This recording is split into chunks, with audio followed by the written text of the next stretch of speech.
Les voiliers, avec leurs voiles flottantes, incarnent l'esprit du large et les rêves d'innombrables aventuriers. Pourtant, la vérité douce amère est que beaucoup de ces voiles sont fabriquées en polyester, un matériel connu pour sa durabilité, mais aussi pour son impact sur l'environnement.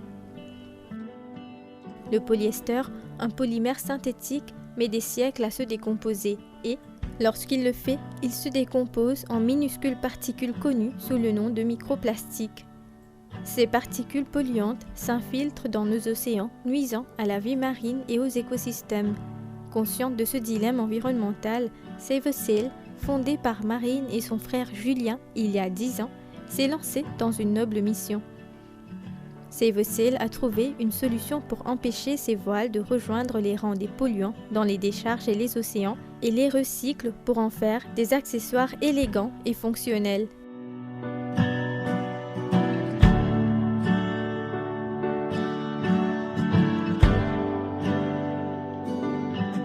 Save a Sail est né en 2013, fondé par Julien et moi-même. Julien était à l'époque responsable d'une usine qui fabrique des voiles de bateaux. Et en fait, on se rend compte que les anciennes voiles qui étaient déposées dans le but d'être prises comme exemple pour fabriquer une nouvelle voile à partir d'elles étaient abandonnées là et que personne ne les récupérait. On a donc décidé de trouver quelque chose à faire de ces vieilles voiles qui sont tassées là. Et on a créé Save a Sail qui fabrique donc des accessoires et des sacs à partir de voiles de bateau, tout autre type de voiles qu'on a upcyclé. Vous avez dû apprendre à faire du upcycling, à faire des sacs, à faire tout ce qu'il y a derrière vous. Comment est-ce que vous avez fait tout ça? Alors, à l'époque, Julien avait déjà quand même un savoir-faire à travers l'atelier et la voilerie, de se servir des machines à coudre, de la découpe, de tout ce genre de matériel dont il se servait déjà à l'usine pour la fabrication des voiles. Donc, on avait quand même déjà une base. Et puis, j'ai apporté ma valeur ajoutée pour le côté un peu créatif, le design des modèles, la réflexion. L'idée, c'était quand même de rester sur le thème de la plage, de la mer, avec pas mal de modèles un peu lifestyle, beach qu'on a. Mais c'est sûr qu'on a eu à apprendre beaucoup et à s'adapter pour pouvoir créer et faire avancer les collections de Save a Sail.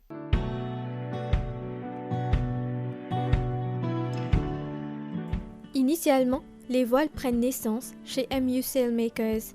C'est également grâce à eux que l'idée de recycler les anciennes voiles est née.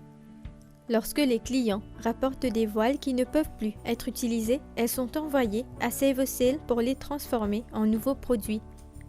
Parfois, les chutes de tissus sont également acheminées vers l'atelier de Save a Sail.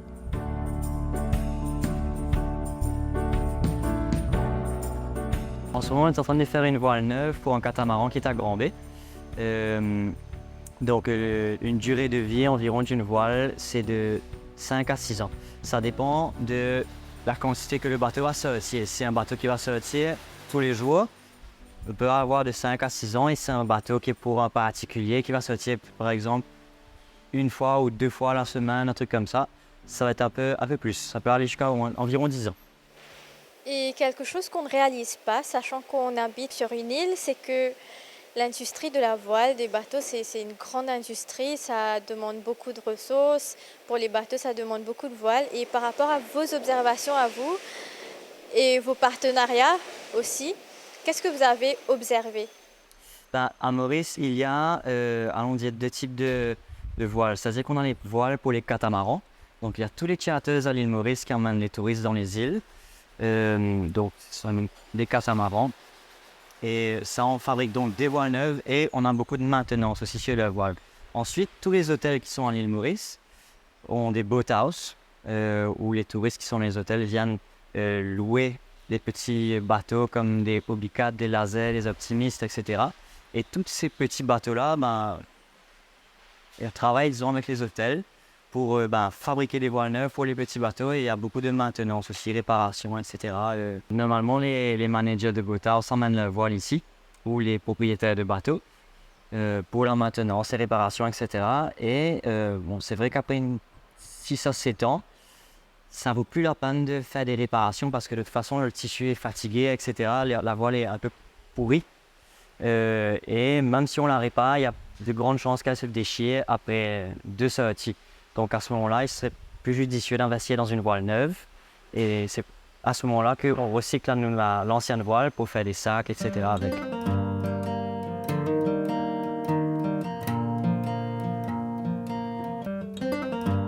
Avant d'être envoyé dans l'atelier pour être upcyclé, il est important de vérifier la qualité de la voile afin de ne pas utiliser les parties abîmées.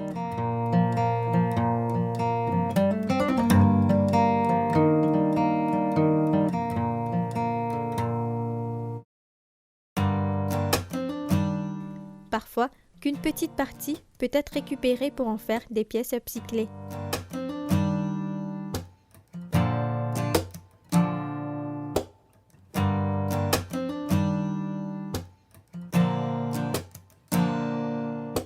Chez Sébastien, on a 5 machinistes et 3 personnes à la découpe. Donc, on a une machine zigzag que vous pourrez voir après, qui est un peu notre couture phare sur tous nos produits. Et puis, tous les patrons aussi sont faits ici même, à notre atelier. On a quelques produits spécifiques qui sont faits régulièrement. On fait aussi des produits sur mesure à la demande du client. Bien sûr, il y a un frais de développement patron à payer. Donc, quand on a fini de trier la voile, c'est amené à l'intérieur, tracé, découpé par nos équipes. Ça va ensuite sur les machines. Aujourd'hui, vous allez voir par exemple la production des trousses Alpha, qui est notre meilleure vente pour les trousses hommes, et de notre grand cabas, le Tango, notre sac de plage. Alors, une fois que les voiles sont triées à l'extérieur, on se retrouve avec des morceaux comme ça, qui sont utilisables.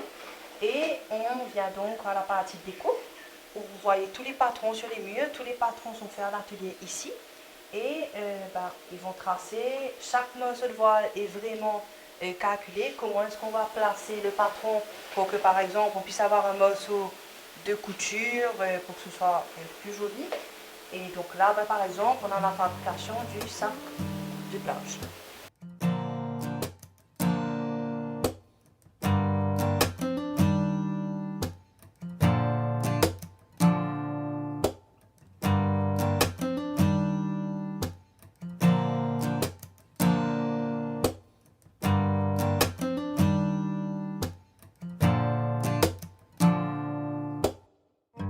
Donc les codes sont faits spécialement pour nous. Ce sont les mêmes codes utilisés par Amuse Makers pour mettre sur les bateaux, mais nous on a commandé les codes sans le gainage à l'intérieur, donc pour que les codes soient plus souples et plus confortables à être utilisés sur les sacs. Elles sont coupées au burner pour brûler le bout directement pour éviter que la corde se déchire. Et quand on parle de produits recyclés, on parle aussi, les gens se demandent aussi sur la qualité, sur comment c'est. Est-ce que vous pouvez nous donner un peu plus de détails sur la solidité, la qualité des sacs et des autres produits que vous fabriquez? Alors déjà, comme vous avez pu voir, nos voiles sont pliées. Certaines fois, une voile peut être utilisée qu'à 50%, 30%, dépendant de la durée qu'elle a déjà été servie. Et pour des accessoires, on fait en sorte de mettre des matériaux de qualité. On a la chance de travailler avec notre compagnie sœur, Amuse Makers, et on utilise les mêmes accessoires qu'eux. Donc, par exemple, les œillets qui sont mis chez nos sacs de plage, ce sont les mêmes œillets qui sont utilisés chez les voiles de bateau, donc c'est de la bonne qualité. Pour les codes, comme je viens de vous expliquer, on commande. Et pour les sangles aussi, pour les webbings, ce sont les mêmes webbings que les garçons utilisent pour mettre sur les bateaux, qu'on utilise sur nos sacs de sport, nos sacs de voyage, nos lunch bags aussi maintenant, pour éviter que le webbing se casse, donc les sacs durent vraiment plus longtemps.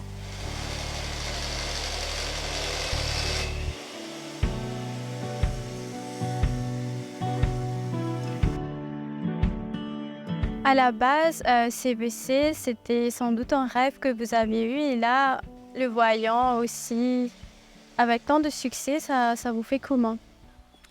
Bah déjà, CVC là fêté ses 10 ans cette année, donc c'est forcément une fierté d'arriver un peu à ce milestone important. Et puis, le projet est parti d'une conscience écologique qu'on a pris en se rendant compte que la voile est un matériau qui peut être pas forcément recycler, mais upcycler, c'est-à-dire réutiliser d'une autre manière. Donc on avait vraiment le souhait d'éviter le gaspillage et d'éviter que toutes ces voiles partent dans la nature en fait, hein, parce qu'une fois qu'on s'en débarrasse, on a un peu l'impression la poubelle c'est pour cacher un peu les choses, mais au final tous les déchets se retrouvent dans la nature. Donc c'était un peu l'idée de limiter ça, de limiter l'impact écologique. Et ben forcément aujourd'hui, pour nos 10 ans et en regardant en arrière le chemin qui a été parcouru, oui, on est assez fiers de ce projet. Et au début, ça a commencé avec combien de personnes? Ah ben nous, ça a commencé avec Julien et moi-même, on récupérait les voiles donc, à l'usine, à la voilerie, parce que CVC là à l'époque n'avait pas d'atelier. Et ça se passait chez nous, on découpait les voiles sous la varangue, il y avait une machine à coudre.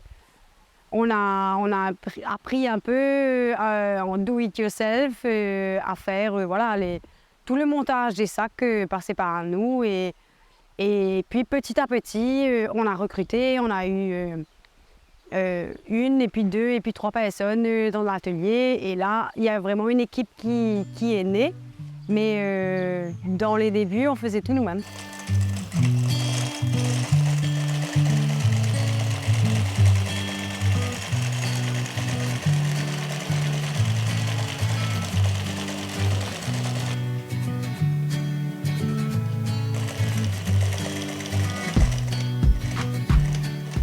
Donc on a une machine qui fait des coutures en zigzag.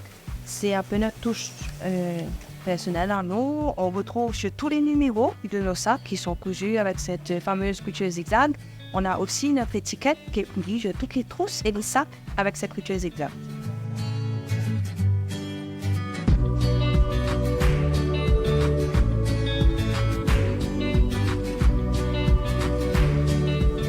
On peut faire fonceuse pour la bague. Pour la bague, c'est une porte possible et tout là. Et ça fait combien de temps que vous travaillez ici? Des 4 ans.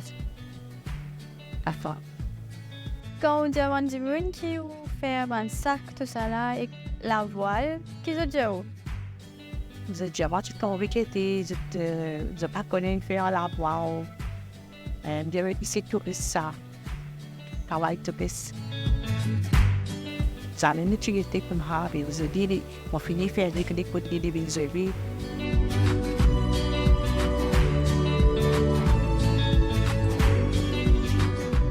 Tout ce travail que vous faites, c'est aussi contribuer vers l'environnement.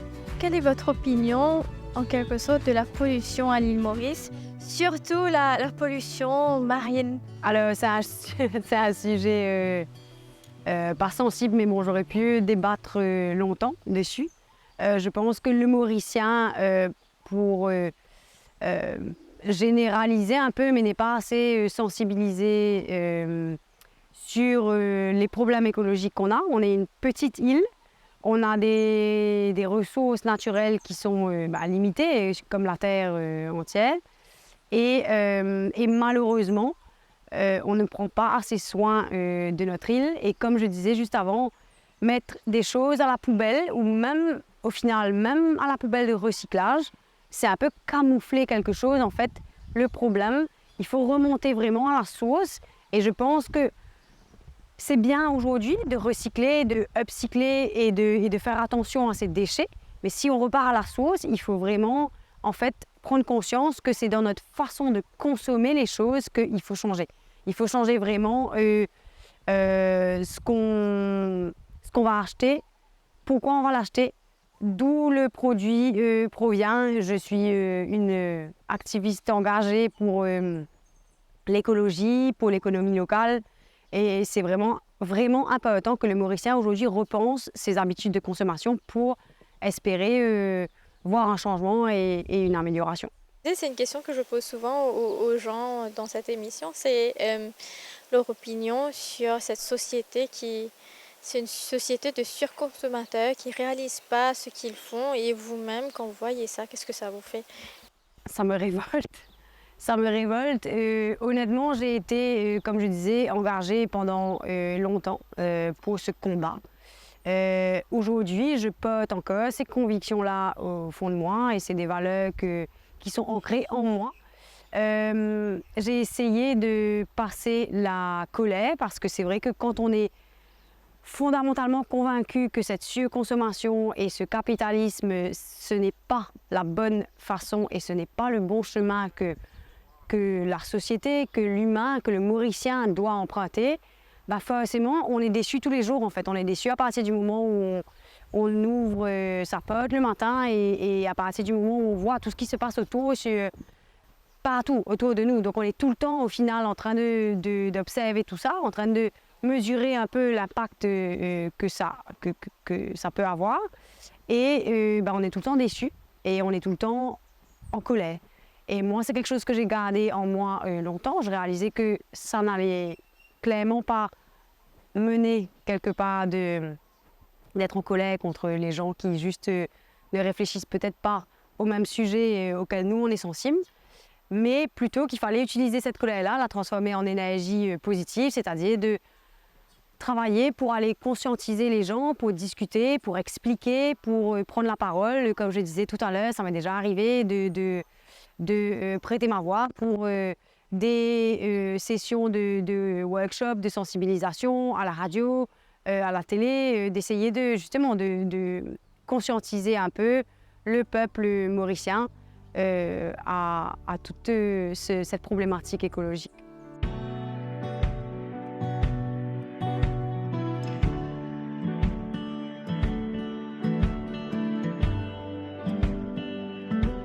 Dans quelques années, dans encore 5 ans, où vous voyez cette entreprise Save a Sail? Effectivement, on a parcouru un beau chemin depuis ces 10 dernières années. Ce qui a été intéressant aussi, c'est de voir qu'au départ, on a commencé à recycler uniquement des voiles de bateau et un seul type de voile.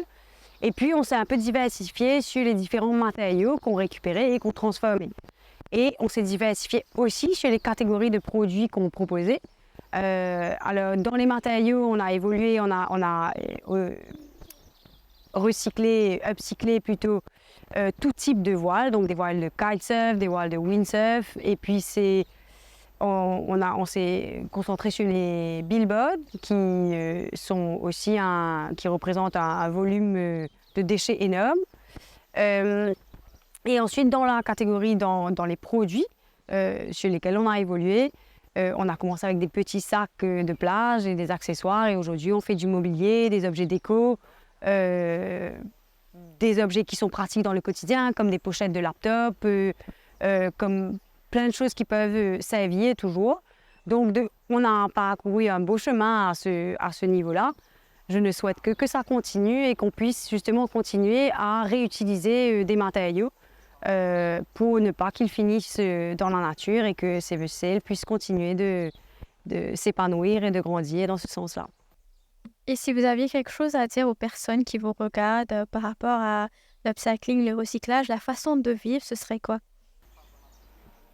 De toujours penser à partir du moment où on achète quelque chose, on a 10 roupies à dépenser dans quelque chose, dans un achat qu'on va faire, de réfléchir toujours, depuis le début, en fait, c'est nous qui avons le pouvoir de choisir où est-ce qu'on va mettre ces 10 roupies-là, à qui on va les donner et à quelle cause.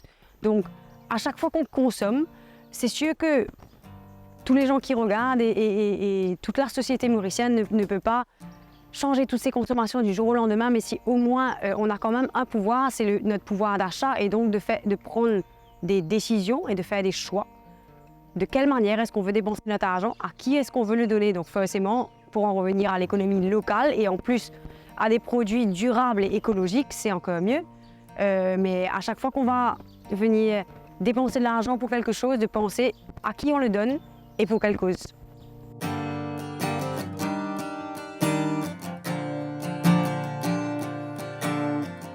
C'est ici que prend fin cet épisode de Bricolo Écolo. Au plaisir de vous retrouver pour le prochain épisode. Entre-temps, restez écolo.